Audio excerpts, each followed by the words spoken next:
Welcome to target सरकारी नौकरी। मैं हर्षद अली खंड शिक्षा अधिकारी की तैयारी में सामान्य अध्ययन प्रारंभिक परीक्षा का मॉक टेस्ट नंबर आप 4 देख रहे हैं, जिसमें आज हम डिस्कस करेंगे जीएस के 50+ बेहद इंपॉर्टेंट क्वेश्चंस को। शुरुआत करते हैं। वीडियो को आप सभी लोग लाइक कर दीजिए और शेयर भी कीजिएगा। पहला क्वेश्चन देखिए आज का। निम्नलिखित कथनों पर विचार कीजिए, जिसमें पहला कथन है मटर लेगुमिनस परिवार का पौधा है। लेगुमिनस परिवार के पौधे कौन से होते हैं? आपने अपने जीवन में दालें ज़रूर खाई होंगी, पल्सिस दालें ज़रूर खाई होंगी, और जिसमें जैसे मटर की दाल, अरहर की दाल, चने की दाल, उड़द की दाल। तो जितनी भी दालों के पौधे होते हैं, यानी जितनी भी दलहनी फसलों के पौधे होते हैं, वो सभी कहलाते हैं लेगुमिनस क्रॉप्स या लेगुमिनस पौधे या लेगुमिनस प्लांट्स या लेगुमिनस परिवार के पौधे। तो लेगुमिनस परिवार के पौधे कौन से होते हैं? दालों के पौधों को ही हम क्या कहते हैं? लेगुमिनस परिवार के पौधे, जिसमें मटर, अरहर, चना, उड़द ये सब लेगुमिनस फैमिली के प्लांट्स होते हैं। तो पहला स्टेटमेंट है मटर लेगुमिनस परिवार का पौधा है। स्टेटमेंट बिल्कुल सही है। अब जितने भी ये लेगुमिनस फैमिली या लेगुमिनस परिवार के पौधे होते हैं या दालों के पौधे होते हैं, इनकी एक विशेषता होती है। ये मान लीजिए एक प्लांट है, किसी दाल के पौधे का, दाल का पौधा है, इसकी जड़ें हैं मिट्टी के अंदर, ये मिट्टी है।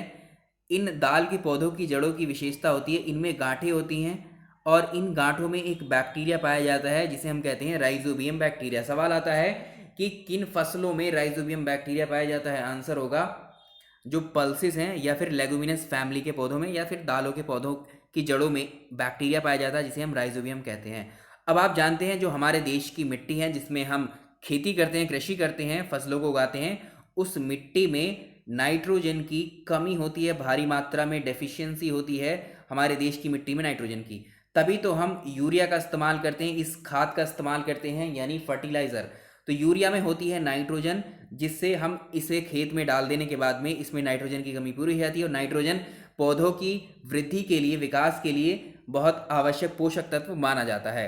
अब हम ये भी जानते हैं जो वायुमंडल है हमारा, वायुमंडल में नाइट्रोजन 78% होता है। तो इस 78% नाइट्रोजन को पौधे सीधे एब्जॉर्ब नहीं कर पाते हैं, इसलिए हमें यूरिया इसमें डालना पड़ता है अपने खेतों में, अपनी फसलों में।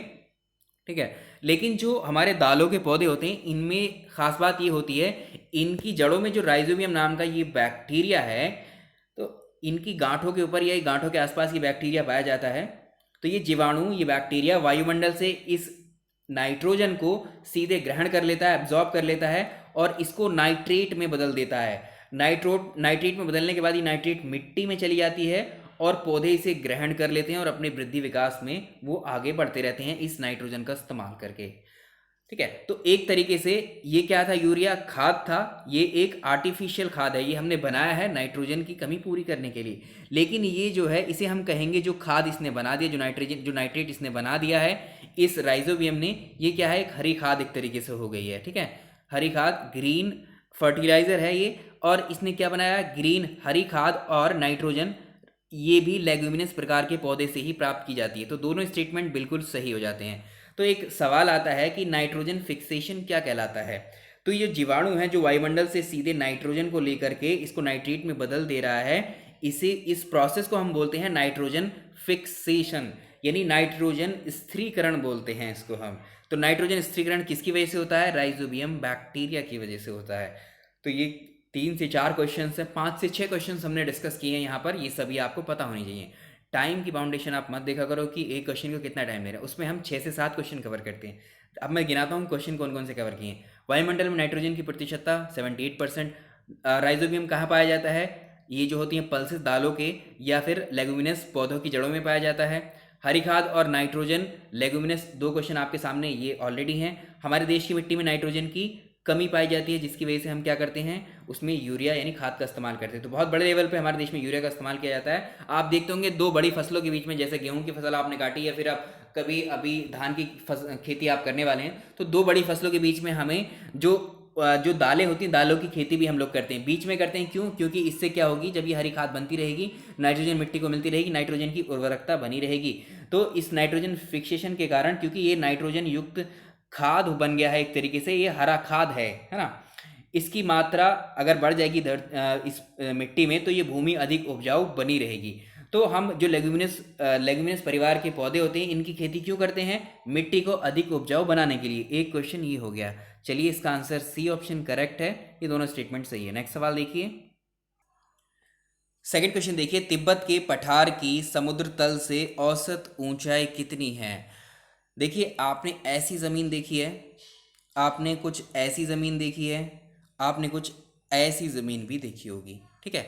तो जो हमारी पृथ्वी है, ये पृथ्वी, हमारी पृथ्वी पर आप जानते हैं दो चीज़ें हैं। एक है वाटर, पृथ्वी पर वाटर की मात्रा है जो कि महासागरों में है, महासागर के फॉर्म में है। पानी जल जो है हमारी पृथ्वी पर 71% वाटर है और 29% लैंड वाला एरिया है। 29%, जिसे हम कॉन्टिनेंट या महाद्वीप कहते हैं। इन महाद्वीपों में हमारे सभी देश, ठीक है। तो ये लैंड वाले एरिया है और ये पानी है। तो 71% वाटर है और 29% लैंड वाला एरिया है। और इस लैंड वाले एरिया को आपने देखा है, इस पानी से ऊपर ही होता है ये। इस पानी से इसकी हाइट ज़्यादा होती है, तभी तो हम लोग इस पे रह रहे हैं, वरना तो सब पानी के अंदर डूबा हुआ होता। ठीक है, नीचे से तो ये डूबे ही रहते हैं, लेकिन ऊपर हम लोग के घर हैं आज। तो हम बात कर रहे थे समुद्र तल की। तो आपने देखा जो समुद्र है, इस चारों तरफ, पृथ्वी के चारों ओर पानी ही पानी, पृथ्वी में पानी ही पानी है और उनके बीच में कॉन्टिनेंट से महाद्वीप है जिन पर हम लोग हैं आज, ठीक है। आपने देखा होगा जब आप, ये एक बर्तन है, इस बर्तन में जब आप पानी भरते हैं तो ये पानी, क्या आपने ऐसे देखा होगा कि इस तरह से ये पानी रुक जाए इस बर्तन में? नहीं, ऐसे नहीं होता है। जब आप बर्तन में पानी डालोगे, चाहे 1 बूंद, चाहे 2 बूंद, 10 बूंद, यानी कितना ही पानी डालो, पानी एक समान लेवल पे रहेगा। यानी तली से, उसके तल से, उस बर्तन के तल से, तली से, बॉटम से, वो बिल्कुल सेम हाइट रहेगी, उसकी सेम डिस्टेंस रहेगी जहाँ तक उसका ऊपरी सतह रहेगी, ऊपरी तल। ये हो गया इसका पानी का तल। ठीक उसी तरह जो पृथ्वी है, पृथ्वी के ऊपर जो जल है समुद्र का, इसका तल एक जैसा होता है, इसका लेवल एक जैसा होता है, ठीक है। लेकिन जो कॉन्टिनेंट होते हैं, कॉन्टिनेंट की, आपने जो महाद्वीप है, इसकी जो ज़मीन है, आपने देखा होगा कहीं पर आपको पर्वत मिलेंगे, कहीं पर आपको समतल ज़मीन मिलेगी, कहीं पर आपको पठार मिलेंगे, ठीक है। तो यही चीज़ है कि समुद्र तल, तो हम जो है किसी भी चीज़ को, आपने देखा होगा जो, जैसे आप रेलवे स्टेशन पर जाते हैं तो जंक्शन पे आपने लिखा हुआ देखा होगा, समुद्र तल से ऊंचाई 200 मीटर, समुद्र तल से ऊंचाई 500 मीटर। समुद्र तल हम इसलिए लेते हैं क्योंकि वाटर का लेवल एक जैसा होता है पूरी पृथ्वी पर। लेकिन अगर हम अपनी ज़मीन से, प्लेन एरिया से लेंगे तो प्लेन एरिया उबड़ खाबड़ होते हैं, कहीं पर वो पहाड़ मिलेंगे आपको, कहीं पर प्लेट्यू मिलेंगे, ठीक है। इसलिए हम समुद्र तल से लेते हैं। तो समुद्र तल का कॉन्सेप्ट आपको समझ में आ गया। औसत ऊंचाई कितनी है इसकी? तिब्बत के पठार की। पठार क्या होते हैं? देखिए, ये तो समतल भूमि है, प्लेन है, ठीक है। और कुछ ऐसी भूमि जो कुछ ऊंचाई पर उठ जाती है, ऊंचाई पर उठने के बाद वो फिर से समतल हो जाती है, तो वो कहलाते हैं पठार। ये समतल भूमि है। और ऐसी भूमि जो पृथ्वी से ऊंची उठने के बाद में एक ऊंची पीक बनाती है, एक चोटी बनाती है, वो कहलाते हैं आपके पर्वत। तो ये आपका पठार है। तो विश्व में, इस पूरी धरती के ऊपर, तिब्बत का पठार सबसे ऊंचा पठार है। याद रखिएगा, तिब्बत का पठार सबसे ऊंचा पठार है। कहाँ पर है ये? चाइना में है। इसकी हाइट है 5 किलोमीटर। तो तिब्बत के पठार की समुद्र तल से औसत ऊंचाई 5 किलोमीटर है। इसका आंसर डी रहेगा। नेक्स्ट सवाल देखिए, क्वेश्चन नंबर नेक्स्ट देखिए, निम्न में कौन मैग्नीशियम का अयस्क नहीं है? मैग्नीशियम का और बताना है आपको, इनमें से कौन सा और नहीं है। देखिए, धातु में मैग्नीशियम, एल्यूमिनियम, जितनी भी आप धातु देखते होंगे, सीधे सीधे डायरेक्टली इस फॉर्म में नहीं मिलती हैं हमें। ये किसी दूसरे पदार्थ में संयुक्त रूप से पाई जाती हैं। इनको हम एक्सट्रैक्ट करते हैं, निकालते हैं। तो ठीक है, कौन कौन सी ऐसे, उन्हें हम अयस्क कहते हैं, ठीक है। उन अयस्क से ही निकाली जाती हैं धातुएं। तो इसमें मैग्नीशियम के अयस्क, मैग्नीशियम किन किन से निकाली जाती है? मैग्नेसाइट इसका एक अयस्क है, बिल्कुल सही है। डोलोमाइट इसका एक अयस्क है, ये बिल्कुल ठीक है। और इसमें किरेसाइट, इसमें कार्नेलाइट भी इसका अयस्क है, एजुराइट भी इसका अयस्क, सॉरी, टेल्क भी इसका अयस्क है, एजुराइट इसका अयस्क नहीं है।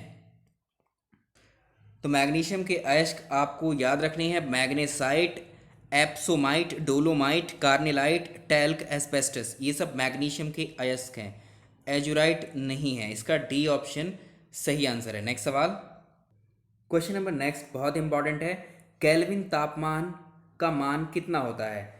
केल्विन तापमान का मान आप जानते हैं, ये 273 केल्विन होता है, 273 के होता है। अगर आपसे पूछे एक स्वस्थ मनुष्य के शरीर का तापमान डिग्री सेल्सियस में कितना होता है? एक, देखिए फिर से सुनिएगा, एक स्वस्थ मनुष्य के शरीर का तापमान डिग्री सेल्सियस में कितना होता है? तो आंसर होगा 37 डिग्री सेल्सियस। या ऑप्शन में आपको मिलेगा 36.9 डिग्री सेल्सियस। यानी ये दोनों 37 डिग्री सेल्सियस ही हैं, ठीक है। सेल्सियस में तो इतना होता है। अगर इसी तापमान को वो फ़ारेनहाइट में पूछ ले, फ़ारेनहाइट डिग्री में कितना होता है?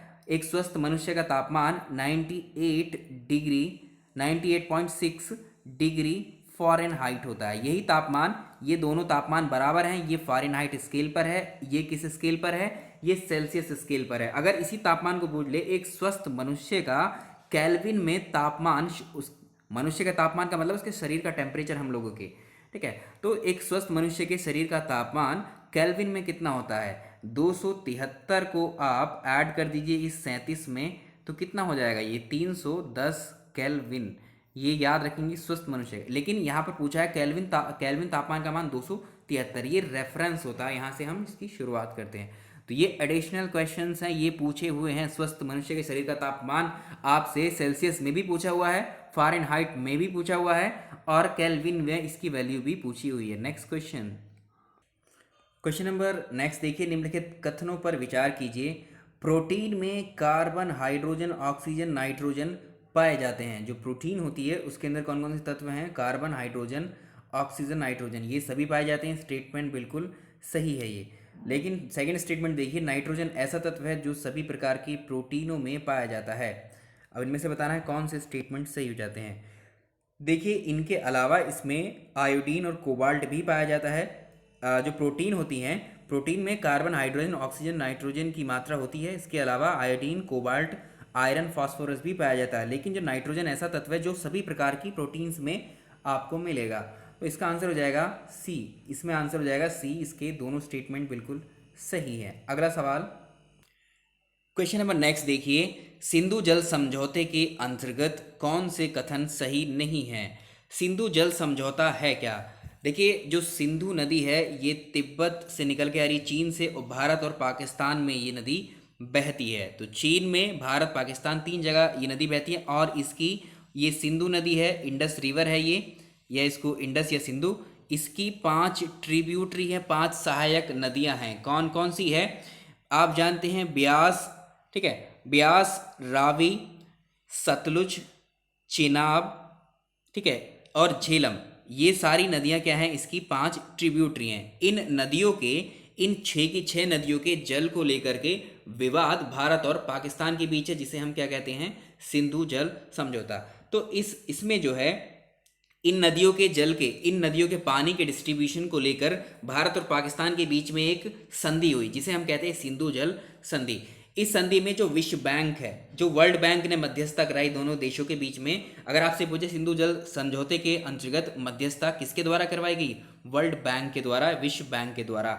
इसमें, इस संधि पर कराची में 19 सितंबर 1960 को भारत के प्रधानमंत्री पंडित जवाहरलाल नेहरू और पाकिस्तान के राष्ट्रपति इस वक्त अय्यूब खान थे, उनके द्वारा हस्ताक्षर किए गए थे। तो स्टेटमेंट सेकंड तो हो जाता है गलत। ये 1959 में नहीं, जबकि ये समझौता 1960 में हुआ था। अगर पहले स्टेटमेंट की बात करें, इस समझौते के तहत ब्यास, रावी, सतलुज, चेनाब, झेलम, इसके जल को भारत और पाकिस्तान, इसके इन सब के जल को लेकर के भारत पाकिस्तान के बीच में जल को लेकर बंटवारा हुआ था। ये बिल्कुल स्टेटमेंट सही है। इसमें आप सिंधु नदी, इसको सिंधु नदी को शामिल करते हुए स्टेटमेंट है, ठीक है। टोटल मिलाकर 6 नदियां हैं ये, ठीक है, सिंधु, व्यास, रावी, सतलुज, चेनाब, झेलम, और इन सभी नदियों के जल को लेकर के बंटवारा किया गया है। इसमें आप याद रखेंगे इन नदियों को कैसे कैसे बांटा गया है। इस समझौते के अनुसार जो 3 पूर्वी नदियां हैं, जिसमें ब्यास है, रावी है और सतलुज है, ये इसका पानी भारत को जाएगा। और जो बाकी 3 नदियां हैं, कौन कौन सी, इंडस, या जिसे आप सिंधु कहते हैं, चेनाब और झेलम, ये पाकिस्तान को है। इन नदियों का जल पाकिस्तान इस्तेमाल करता है और इन 3 नदियों का जल भारत इस्तेमाल करता है। एडिशनल क्वेश्चंस और आप यहाँ से बना सकते हैं, ठीक है। तो जो अतिरिक्त प्रश्न हमने अभी डिस्कस किए हैं उनको भी याद रखना है आपको। तो इनको याद रखिएगा कि सिंधु और उसकी सहायक नदियाँ ब्यास, रावी, सतलुज, चेनाब, झेलम, इन नदियों के जल को लेकर जो बंटवारा है, इन नदियों के जल को लेकर जो बंटवारे को लेकर जो समझौता हुआ है भारत और पाकिस्तान के बीच, उसे हम सिंधु जल समझौता कहते हैं, इंडस वाटर ट्रीटी कहते हैं, जो 1960 में हुई थी पंडित जवाहरलाल नेहरू और अय्यूब खान के बीच में, ठीक है। तत्कालीन प्रधानमंत्री, राष्ट्रपति थे दोनों देशों के इस वक्त। तो इसका आंसर क्या हो जाएगा, देखिए ये स्टेटमेंट तो गलत है, इसका केवल एक आंसर सही है, केवल पहला सही है, और इसमें आपको सिंधु शब्द को भी ऐड करना पड़ेगा। अगर आपसे इसी समझौते पर क्वेश्चन पूछे कि भारत को जो जल मिला है उनमें से कौन कौन सी नदियों का मिला है, सिंधु जल समझौते के अंतर्गत भारत को किन 3 नदियों का मिला है, भारत के पास जो 3 पूर्वी नदियों का जल है वो कौन कौन सी हैं? अभी हमने डिस्कस किया है रावी, ब्यास, सतलज, और इसमें जो पाकिस्तान के पास हैं, ये इंडिया के पास में है, और पाकिस्तान के पास जो 3 नदियां हैं, झेलम, चेनाब और सिंधु नदी, ये 3 नदियां, इस तरह से भी क्वेश्चन फ्रेम कर सकता है। नेक्स्ट देखें, देखिए क्वेश्चन देखिए, बादलों के वायुमंडल में तैरने का कारण उनका क्या होता है? तो वायुमंडल में बादलों के तैरने का जो कारण बनता है वो बादलों की डेंसिटी बनती है, बादलों का घनत्व बनता है। ये ऑप्शन डी सही इसका आंसर है, डी ऑप्शन। तो इसमें याद रखेंगे, वायुमंडल के बादलों के वायुमंडल में तैरने का कारण उनका कम घनत्व की वजह से वो तैरते रहते हैं। तो बादल एक सीमित ऊंचाई तक ही जो है रहते हैं, जबकि जो किसी विशेष ऊंचाई पर बादल का घनत्व उसकी अगर औसत घनत्व के बराबर होता है तो बादल ऊपर उठने के बजाय सीधे हवा के साथ में बहने लगते हैं। आपने देखा होगा बादल चलते हुए आपको नजर आते हैं, वो उसके कम डेंसिटी के कारण ही होता है, D option. Next question number next देखिए, रिजर्व बैंक की स्थापना कब हुई थी? क्वेश्चन बहुत इंपॉर्टेंट है और बहुत पूछा जाता है। भारतीय रिजर्व बैंक या reserve bank of India Bharat का सेंट्रल बैंक या केंद्रीय बैंक है, जो भारत के सभी बैंकों का बैंकर है। ठीक है, भारत के सभी बैंकों का ये संचालक है, और इसकी स्थापना हुई थी 1 अप्रैल 1935 को। ऑप्शन 20 का सही है, 1 अप्रैल 1935 में रिजर्व बैंक ऑफ इंडिया अधिनियम 1934, याद रखिएगा। अगर आपसे पूछे रिजर्व बैंक या भारतीय रिजर्व बैंक की स्थापना किस एक्ट के तहत की गई? भारतीय रिजर्व बैंक की स्थापना रिजर्व बैंक ऑफ इंडिया अधिनियम 1934 के तहत की गई थी 1 अप्रैल 1935 में। शुरुआत में इसका हेडक्वार्टर कलकत्ता में हुआ करता था, लेकिन बाद में इसके हेडक्वार्टर को मुंबई में ट्रांसफर कर दिया गया। तो अगर आपसे पूछे रिजर्व बैंक का हेडक्वार्टर कहाँ पर है, इसका मुख्यालय मुंबई में है, महाराष्ट्र में है, ये आपको याद रखना है। अगर आपसे पूछे कि इसके पहले गवर्नर कौन थे, आरबीआई के फर्स्ट गवर्नर कौन थे, और लेटेस्ट भी पूछ सकता है आपसे, तो इनको भी याद रखिएगा। अगर पूछे आपसे भारतीय रिजर्व बैंक के प्रथम गवर्नर कौन थे, प्रथम गवर्नर थे sir Osborne Smith. Osborne Smith भारतीय रिजर्व बैंक के पहले गवर्नर रहे थे। ये अंग्रेज थे, याद रखेंगे, ये अंग्रेज थे। लेकिन अगर आपसे पूछे भारतीय रिजर्व बैंक के प्रथम भारतीय गवर्नर, तो वो थे CD. Deshmukh. CD. Deshmukh reserve bank of India के पहले भारतीय गवर्नर थे, फर्स्ट इंडियन। ध्यान से सुनिएगा जो चीज़ बोली जा रही है, first Indian governor of RBI और first governor general of RBI. ठीक है, अगर आपसे लेटेस्ट पूछे वर्तमान के गवर्नर कौन है, तो शक्तिकांत दास जो है, इनको आप जानते ही हैं। ठीक है, तो ये लेटेस्ट डेटा हो गया, और इसमें कई सारे क्वेश्चंस भी हो गए। तो इसका आंसर 1 अप्रैल 1935 सही आंसर है इसका। अब नेक्स्ट क्वेश्चन की तरफ चलेंगे अपने। क्वेश्चन नंबर नेक्स्ट देखिए, निम्न में से कौन सा ऋण मुद्रा बैंक के द्वारा प्रदान नहीं किया जाता है? देखिए, इसमें मुद्रा की पहले फुल फॉर्म आपसे पूछ ली जाती है एग्जाम में, ये इंपॉर्टेंट भी है। इसका मतलब होता है micro units development refinance agency. Micro units development refinance agency इसकी फुल फॉर्म है। और ये अगर आप छोटा कोई उद्योग लगाना चाहते हैं, लघु उद्योगों के लिए सरकार इसमें आपको लोन देती है, ऋण देती है। इसकी 3 अलग अलग कैटेगरीज में ऋण देती है इसमें। अगर आपसे पूछे मुद्रा बैंक के द्वारा इसमें किस तरह के जो उद्यमी हैं, जो उद्योग लगाने वाले व्यक्ति हैं, उन किस तरह के लोगों को यहाँ प्राथमिकता दी जाती है, तो मुद्रा बैंक के तहत अनुसूचित जाति और जनजाति जो एससी और एसटी हैं, इनको प्राथमिकता दी जाती है इसमें। ये इसका खास फीचर है। तो इसमें जो है व्यापार शुरू करने वाले जो लोग हैं, जो व्यापार शुरू करना चाहते हैं, अभी तक ज़िंदगी में उन्होंने कुछ नहीं किया है, तो उसको जो रखा गया है तो शिशु श्रेणी में रखा गया है। शिशु श्रेणी, या फिर दूसरी इसके बाद आती है किशोर श्रेणी, उसके बाद में आती है तरुण श्रेणी। इसमें जो शिशु उद्योग होते हैं, जो युवा या जो भी व्यक्ति हैं अपना स्टार्टअप शुरू करना चाहता है, अपना उद्योग शुरू करना चाहता है, उसके लिए ऋण चाहिए, तो शिशु उद्योग में उसको 50,000 तक का ऋण मिलता है, 50,000 तक का लोन मिलता है शिशु वाली कैटेगरी में। दूसरी कैटेगरी है किशोर कैटेगरी। किशोर कैटेगरी में 50,000 से लेकर के 5 लाख तक का लोन मिलता है। ठीक है, तीसरी कैटेगरी है इसमें तरुण कैटेगरी। तरुण कैटेगरी में 5 लाख से लेकर के 5 लाख से लेकर के 10 लाख मिलता है। तो ये कैटेगरी याद रखेंगे। तो इसमें केवल 3 ही कैटेगरीज हैं, 3 श्रेणियां बनाई गई हैं मुद्रा बैंक के द्वारा। ठीक है, इसको आप याद रखिएगा, बहुत इंपॉर्टेंट है, लेकिन इसमें युवा कैटेगरी शामिल नहीं है। तो इसका आंसर हो जाएगा सी। इसमें ये पूछा है कि मुद्रा बैंक के द्वारा कौन सा ऋण इसमें प्रदान नहीं किया जाता है, सी वाला नहीं किया जाता है। नेक्स्ट देखें तो शिशु, तरुण, किशोर, इसको अलग तरह से फ्रेम कर सकता है, जानकारी आपके पास होगी तभी आंसर सही कर पाओगे। नेक्स्ट देखें क्वेश्चन नंबर नेक्स्ट देखिए, भारत में सर्वाधिक अनुसूचित जाति जिसे आप कहते हैं शेड्यूल्ड कास्ट, ठीक है, अनुसूचित जाति, सबसे ज़्यादा अनुसूचित जाति वाला जो राज्य है उत्तर प्रदेश। तो सबसे ज़्यादा एससी जो जनसंख्या पॉपुलेशन है वो यूपी में है, लेकिन दूसरे नंबर किसका है? तो सर्वाधिक अनुसूचित जनसंख्या या अनुसूचित जाति वाली जो जनसंख्या है वो यूपी के अंदर पहले नंबर पर है। अगर सेकंड नंबर की बात करें तो वो है पश्चिम बंगाल, ठीक है, इनको याद रखेंगे, पश्चिम बंगाल सेकंड पर है, थर्ड नंबर पे बिहार आता है। नेक्स्ट सवाल, क्वेश्चन नंबर नेक्स्ट है, राष्ट्रीय उपभोक्ता दिवस कब मनाया जाता है? नेशनल कंज्यूमर डे कब सेलिब्रेट किया जाता है? तो ये है 24 दिसंबर को सेलिब्रेट किया जाता है। और अलग से डे भी आपसे पूछ सकता है, जैसे अंतर्राष्ट्रीय मानवाधिकार दिवस 10 दिसंबर को मनाया जाता है, नौसेना दिवस 4 दिसंबर को मनाया जाता है, ठीक है, 4 दिसंबर को क्या मनाया जाता है? नौसेना दिवस। 24 दिसंबर को मनाया जाता है उपभोक्ता, राष्ट्रीय उपभोक्ता दिवस। राष्ट्रीय वाले जितने भी दिवस हैं वो केवल हमारे देश में ही मनाए जाते हैं।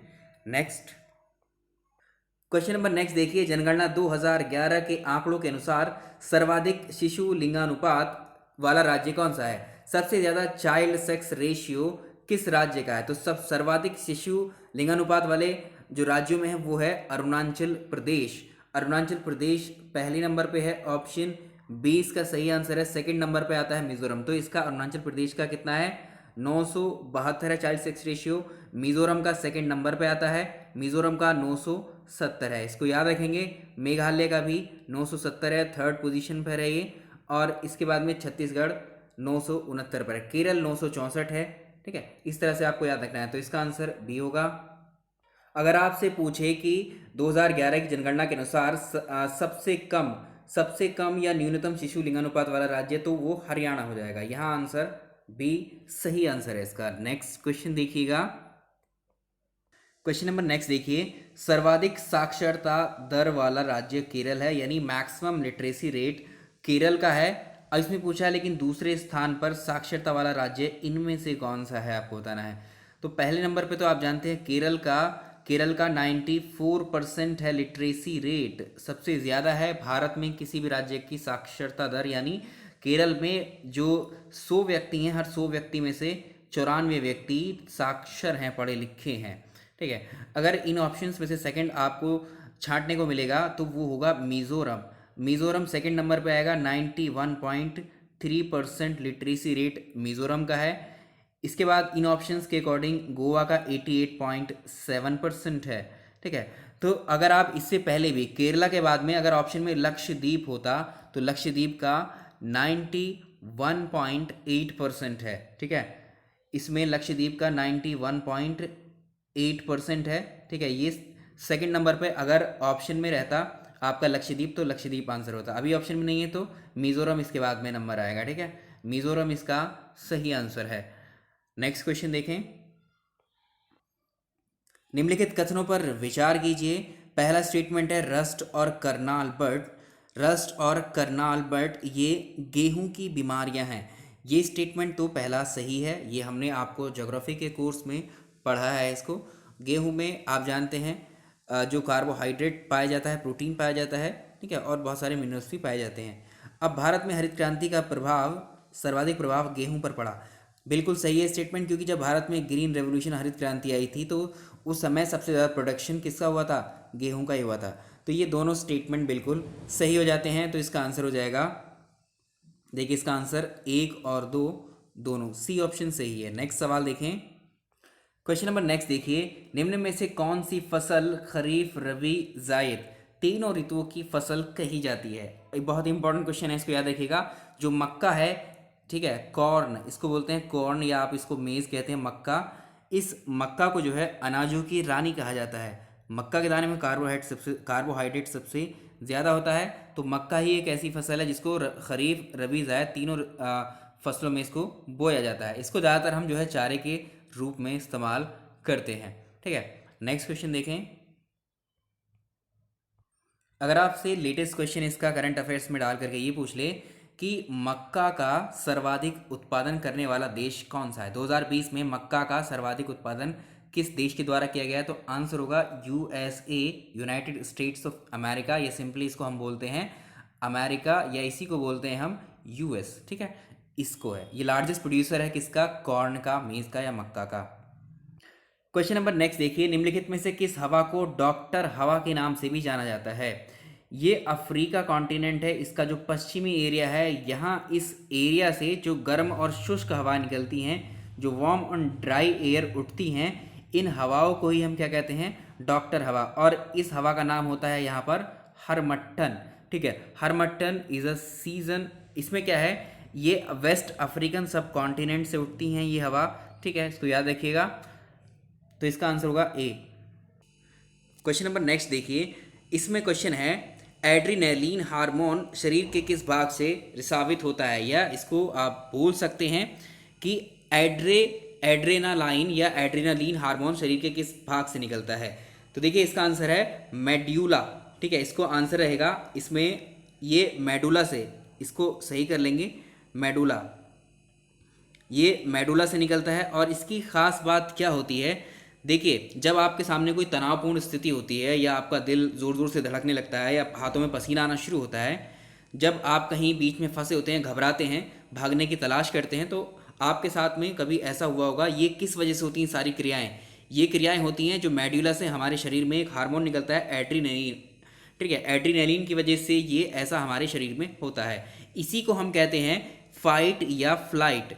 फाइट या फ्लाइट हार्मोन भी इसको कहा जाता है। हमारे शरीर में फाइट या फ्लाइट यानी लड़ने के लिए या खतरे से बचने के लिए तैयार होने की प्रतिक्रिया के लिए ये हार्मोन हमारे शरीर से निकलता है। तो ये हार्मोन क्रोध, जो भय होता है, तनाव होता है, इसकी स्थिति में अत्यधिक रिसावित होने के कारण इसको हम लड़ो या उड़ो, याद रखेंगे, लड़ो या उड़ो, ये पूछा जाता है, लड़ो या उड़ो हार्मोन किसको कहा जाता है, फाइट और फ्लाइट। फाइट और फ्लाइट ये हार्मोन, ये भी एड्रेनलिन हार्मोन है। ठीक है, ये कहाँ से निकलता है, मेड्यूला से निकलता है। नेक्स्ट सवाल, क्वेश्चन नंबर नेक्स्ट है, निम्नलिखित कथनों पर विचार कीजिए। पहला स्टेटमेंट है विटामिन ए की कमी की वजह से रतौंधी त्वचा का शुष्क पड़ना आदि रोग हो जाते हैं। ये स्टेटमेंट तो बिल्कुल सही है। विटामिन डी की कमी से सूखा रोग, बच्चों में रिकेटस और स्त्रियों में अस्थि मृदा आदि रोग हो जाते हैं। विटामिन डी की कमी से, ये भी ठीक है ऑप्शन। विटामिन सी देखिए, विटामिन सी का स्रोत नींबू, संतरा, टमाटर है। खट्टी चीज़ों में विटामिन सी पाया ही जाता है, ये आप जानते हैं। तो इसकी कमी से स्कर्वी रोग हो जाता है। तो ये तीनों स्टेटमेंट ही सही है, पहला, दूसरा और तीसरा। नेक्स्ट क्वेश्चन देखिए, क्वेश्चन देखिए, निम्नलिखित कथनों पर विचार कीजिए। बहुत इंपॉर्टेंट क्वेश्चन है। और इसमें देखिए, जैव उर्वरक, ये बायो फर्टिलाइजर ऐसे सूक्ष्म जीव, ऐसे जीवाणु हैं जो पौधों के उपयोग के लिए पोषक तत्व उपलब्ध कराते हैं। अभी इसका क्वेश्चन हमने किया था, जैव उर्वरक या बायो फर्टिलाइजर से मतलब ऐसी सूक्ष्म जीवों से है, ऐसे जीवाणुओं से है जो पौधों के उपयोग के लिए पोषक तत्व उपलब्ध कराते हैं। तो जैव उर्वरक का सबसे महत्वपूर्ण कार्य होता है नाइट्रोजन की उपलब्धता, नाइट्रोजन को उपलब्ध कराना, क्योंकि वायुमंडल में जो मुक्त नाइट्रोजन है 78%, उसको ग्रहण करके ये पोषक पदार्थ का निर्माण करते हैं पौधों के लिए, जो पौधे अपने उपयोग, अपनी वृद्धि के लिए इस्तेमाल करते हैं। जैसे राइजोबियम बैक्टीरिया है, इसके अलावा एजोला बैक्टीरिया है, इसके अलावा एजोस्पिलिरियम बैक्टीरिया है, ठीक है, माइकोराजा है। ये सब जैव बायो फर्टिलाइजर्स हैं। एग्जाम्पल्स में पूछ सकता है आपसे। तो भारत में 2 प्रकार के प्रमुख बायो फर्टिलाइजर्स का इस्तेमाल किया जाता है। एक तो है राइजोबियम, जो कि दालों में होता है, और दूसरा है नील हरित शैवाल, जिसको एजोला सहित हम इसको काउंट करते हैं। ठीक है, तो ये नाइट्रोजन फिक्सेशन के लिए बहुत इंपॉर्टेंट होता है। धान की खेती में कौन से, आपसे पूछेगा धान की खेती में किस बायो फर्टिलाइजर का इस्तेमाल करते हैं, आंसर होगा एजोला। ठीक है, इसको याद रखेंगे, ये भी एक बायो फर्टिलाइजर है, राइजोबियम भी एक बायो फर्टिलाइजर है। ठीक है, इसको आप याद रखेंगे। तो इसका स्टेटमेंट कौन सा हो जाता है, जैव उर्वरक सबसे महत्वपूर्ण कार्य सॉरी नाइट्रोजन की उपलब्धता में कराते। दोनों स्टेटमेंट बिल्कुल ठीक है, क्योंकि हम ये पढ़ चुके हैं पहले ही। तो देखिए आपका लेवल इस तरह से हो सकता है क्वेश्चंस का। क्वेश्चन नंबर नेक्स्ट देखिए, निम्नलिखित कथनों पर विचार कीजिए। वातावरण में दूसरी सर्वाधिक मात्रा में पाई जाने वाली गैस कार्बन डाइऑक्साइड है। देखिए अगर हम बात करें वायुमंडल या वातावरण, हमने डिस्कस किया था आपको एटमॉस्फेयर को जो इन्वायरमेंट वाला कोर्स है, अगर आपने नहीं देखा है उनको देख लीजिएगा, सब करवाया जा चुका है। नाइट्रोजन आप जानते हैं सबसे ज़्यादा वायुमंडल में, वातावरण में पाई जाने वाली गैस है, 78.8% है ये गैस नाइट्रोजन। उसके बाद आता है ऑक्सीजन का नंबर, ऑक्सीजन 20.95%, इसको हम 79 कह सकते हैं, इसको 21% कह सकते हैं। तीसरे नंबर पे आती है आर्गन, आर्गन गैस पाई जाती है लगभग 1%, यानी आप कह सकते हैं 0.93%। इसके बाद में नंबर आता है कार्बन डाइऑक्साइड का, तो चौथे नंबर पे आती है ये, ना कि दूसरी, यहाँ बोला है दूसरी जबकि ये चौथी है। कार्बन डाइऑक्साइड पाई जाती है वातावरण में 0.03%। इसको याद रखेंगे, पहला स्टेटमेंट तो हो जाता है गलत, सेकंड स्टेटमेंट की तरफ चलेंगे। सेकंड स्टेटमेंट देखिए, कार्बन डाइऑक्साइड वायुमंडल दाब तथा 78 डिग्री सेल्सियस ताप पर ठोस अवस्था में परिवर्तित हो जाती है, जिसे हम ड्राई आइस या शुष्क बर्फ कहते हैं। अच्छा, पहले स्टेटमेंट में जो हम बात कर रहे थे, तो दूसरे वातावरण में दूसरी सर्वाधिक मात्रा में पाई जाने वाली गैस कौन सी होगी? ऑक्सीजन होती है, ना कि कार्बन डाइऑक्साइड। ठीक है, पहली होती है नाइट्रोजन, सेकंड होती है ऑक्सीजन, इसको याद रखेंगे। अब अगला स्टेटमेंट देखिए, कार्बन डाइऑक्साइड की हम बात कर रहे हैं, तो वायुमंडलीय दाब पर, एटमॉस्फेरिक प्रेशर पर -78 डिग्री सेल्सियस, या इसको हम कहेंगे -190 फ़ारेनहाइट। ठीक है, इस पर यहाँ याद रखिएगा इसको, वायुमंडलीय दाब पर -78 डिग्री सेल्सियस पर, या इसी को हम फ़ारेनहाइट में अगर हम बोलेंगे तो -108.4 डिग्री फ़ारेनहाइट, इतने टेम्परेचर पर, इतने ताप पर जो कार्बन डाइऑक्साइड है ये ठोस अवस्था में परिवर्तित हो जाती है, जिसे हम ड्राई आइस कहते हैं। अगर आपसे पूछे शुष्क बर्फ या ड्राई आइस किसको कहा जाता है, तो कार्बन डाइऑक्साइड का ही एक रूप होता है, क्या? Dry ice. ठीक है, तो जो कि -78 डिग्री सेल्सियस पर या फिर -108.4 डिग्री फ़ारेनहाइट पर ये शुष्क बर्फ में कन्वर्ट हो जाता है। तो दूसरा स्टेटमेंट भी गलत हो जाएगा। यहाँ पर बोला गया है 78 डिग्री सेल्सियस, जबकि ये होता है -78 डिग्री। ठीक है, तो ये दोनों स्टेटमेंट सही नहीं है, तो इसमें ऑप्शन में तो कोई अवेलेबल नहीं है हमें, तो आप यहाँ लिख लेंगे दोनों स्टेटमेंट गलत हैं, ये कोई सा भी सही नहीं है। नेक्स्ट क्वेश्चन देखिए, क्वेश्चन नंबर नेक्स्ट देखिए, माइटोकॉन्ड्रिया में क्या क्या पाए जाते हैं? तो माइटोकॉन्ड्रिया सेल्स की स्ट्रक्चर जब हम पढ़ते हैं, ठीक है, कोशिका के अंदर क्या क्या पाया जाता है? राइबोसोम भी पाए जाते हैं, आरएनए भी पाए जाते हैं, डीएनए भी पाए जाते हैं, तो ये सभी इसमें पाए जाते हैं, माइटोकॉन्ड्रिया के अंदर पाए जाते हैं। ऑप्शन डी इसका सही आंसर। क्वेश्चन नंबर नेक्स्ट देखिए, एलपीजी सिलेंडर में गैस के रिसाव को पता लगाने के लिए कौन सी गैस गैस में कौन सा तत्व इसमें मिक्स किया जाता है? इसको आप जानते हैं, जो हमारे घरों में सिलेंडर्स होते हैं, इन सिलेंडर में जो गैस होती है लिक्विफाइड पेट्रोलियम गैस, ये जो है रंगहीन गैस होती है, गंधहीन गैस होती है, यानी जब ये लीक करती है तो इसमें कोई, आप जो है इसकी स्मेल को नहीं सूंघ सकते। इसी के लिए इसके रिसाव का, लीकेज का पता हमें लग सके, इसलिए सिलेंडर्स में हम क्या मिलाते हैं? इसका देखिए आंसर हो जाएगा, एलपीजी के रिसाव का पता लगाने के उसमें इथाइल मरकैप्टन उसमें ऐड किया जाता है, जिसकी हमें दुर्गंध आती है। तो ऐसे भी पूछ सकता है, एलपीजी के सिलेंडर के रिसाव होने पर हमें किस चीज़ की गंध आती है? तो आंसर होगा इथाइल मरकैप्टन की। अगर आपसे पूछे एलपीजी सिलेंडर में ये जो गैस होती है, एलपीजी में इसके घटक कौन कौन से होते हैं, इसमें कौन कौन सी गैसेस शामिल होती हैं एलपीजी में? इसमें होती है प्रोपेन होती है, उसके बाद ब्यूटेन होती है, और आइसोब्यूटेन होती है। ये इसका कंपोजिशन होता है, याद रखेंगे। नेक्स्ट क्वेश्चन नंबर नेक्स्ट देखिए, इनमें से कौन सा पेट्रोलियम गैस या पेट्रोल गैस का अवयव नहीं है? पेट्रोल गैस के अवयव होते हैं प्रोपेन, ब्यूटेन, एथिलीन, ब्यूटिलीन। अगर हम बात करें कार्बन, ये इसका अवयव नहीं है। नेक्स्ट क्वेश्चन नंबर नेक्स्ट देखिए, प्रोड्यूसर गैस निम्नलिखित में से किसका मिश्रण होती है? प्रोड्यूसर गैस एक्चुअली मिश्रण होती है कार्बन मोनोऑक्साइड और प्लस नाइट्रोजन, इसी को हम बोलते हैं प्रोड्यूसर गैस। इसका ऑप्शन ए बिल्कुल सही आंसर है। इसी क्वेश्चन में एक और याद रख लेंगे आप, प्रोड्यूसर गैस तो क्या हो गई? कार्बन मोनोऑक्साइड और प्लस नाइट्रोजन, इसका मिश्रण कहलाता है प्रोड्यूसर गैस। अगर हम कार्बन मोनोऑक्साइड प्लस हाइड्रोजन का मिक्सचर कर देते हैं इन दो गैसों का, तो ये कहलाती है जल गैस, या इसी को बोलते हैं हम वाटर गैस। ठीक है, तो ये दोनों क्वेश्चंस आप याद रखेंगे। नेक्स्ट क्वेश्चन नंबर नेक्स्ट है, निम्नलिखित में से कौन सा विकल्प कोयला कार्बन की मात्रा के आधार पर आरोही क्रम है? आरोही क्रम मतलब कार्बन की मात्रा इसमें से किस तरफ बढ़ती जाएगी।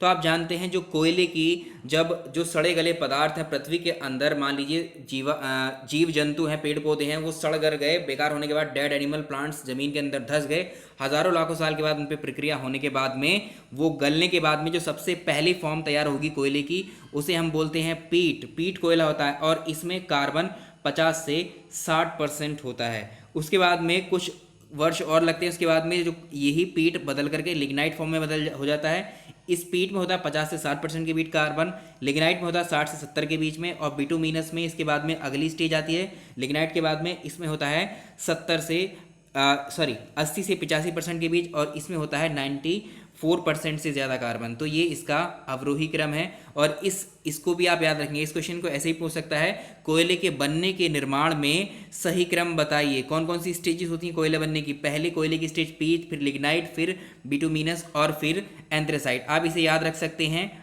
पीली, एक उत्तर प्रदेश का जिला है पीलीभीत, पीलीभीत करके आप पीलीभीत याद रखिए। तो इससे हो गया ये पीट, ये लिग्नाइट, ये बिटुमिनस और ये एंथ्रासाइट लास्ट में, ठीक है। तो ये ऑर्डर आपको याद रखना है इन चारों फॉर्म्स का। नेक्स्ट सवाल, इसका आंसर ए ऑप्शन है।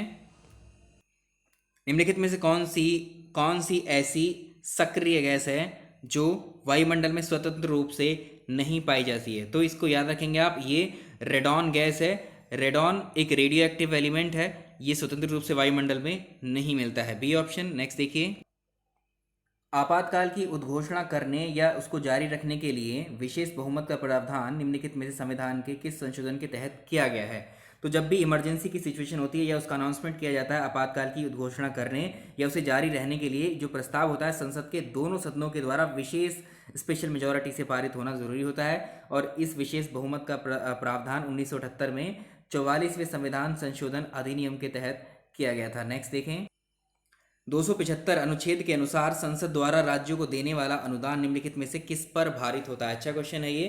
तो आर्टिकल 275 के अनुसार संसद को इस बात पर अधिकार प्रदान करता है, आर्टिकल 275 संसद को इस बात का अधिकार देता है कि वो राज्यों को जरूरत पड़ने पर अनुदान यानी पैसा या फंड उपलब्ध कराए। यद्यपि प्रत्येक राज्य के लिए जरूरी नहीं है, लेकिन ये राशि हर वर्ष जो है भारत की जो संचित निधि है, consolidated fund of India, Bharat की संचित निधि CFI पर ये चार्ज होती है या भारित होती है। ऑप्शन ए इसका सही आंसर है, ठीक है।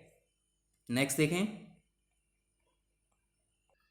अगला अच्छा क्वेश्चन देखिए, निम्नलिखित में से किसकी अनुमति से 2 या 2 से अधिक राज्यों के लिए एक ही उच्च न्यायालय की व्यवस्था की जा सकती है? उच्च न्यायालय के जो न्यायाधीश होते हैं उनकी नियुक्ति राष्ट्रपति के द्वारा सर्वोच्च न्यायालय के मुख्य न्यायाधीश और राज्यों के राज्यपाल के परामर्श से की जाती हैं, ठीक है। याद रखेंगे, जो हाईकोर्ट के न्यायाधीश हैं इनकी नियुक्तियां राष्ट्रपति के द्वारा सर्वोच्च न्यायालय का मुख्य न्यायाधीश रहेगा और संबंधित राज्य का राज्यपाल इसके परामर्श से की जाती हैं। अगर इनको जो है राष्ट्रपति के द्वारा स्थानांतरित भी किया जा सकता है एक कोर्ट से दूसरे कोर्ट। तो संसद को ये अधिकार है, पहले ही आर्टिकल में ही कहा गया है, संसद पहले मतलब जो इसके लिए है सुप्रीम कोर्ट के लिए, ठीक है। 124 आर्टिकल्स के क्लॉजेस में चलती हैं ये सारी चीज़ें, ठीक है। तो संसद जो है विधि बनाकर, कानून बनाकर 2 या 2 से अधिक राज्यों के लिए एक ही हाई कोर्ट की स्थापना कर सकता है। जैसे भारत में कई सारे ऐसे राज्य हैं जिनका कंबाइंडली एक ही कोर्ट है, जैसे महाराष्ट्र, गोवा का एक कोर्ट है, जैसे पंजाब, हरियाणा का एक ही हाई कोर्ट है, ठीक है। तो इसका आंसर हो जाएगा ऑप्शन बी, सही आंसर है। नेक्स्ट देखें, तो आज के क्वेश्चन हम यहीं तक रहने देते हैं क्योंकि 38 मिनट्स ऑलरेडी हो चुके हैं, काफ़ी लंबा हो जाएगा और काफ़ी वक्त भी इसमें लग गया है। तो वीडियो को प्लीज़ अगर पसंद आया तो कमेंट में लिख दीजिए और इसको ज़रूर शेयर करिएगा, लाइक तो बिल्कुल मत भूलिएगा। 1000 से ज़्यादा लाइक्स इस पर आपके मैंडेटरी हैं, प्लीज़ आपसे रिक्वेस्ट से ज़रूर कीजिएगा। चलिए, थैंक यू सो मच।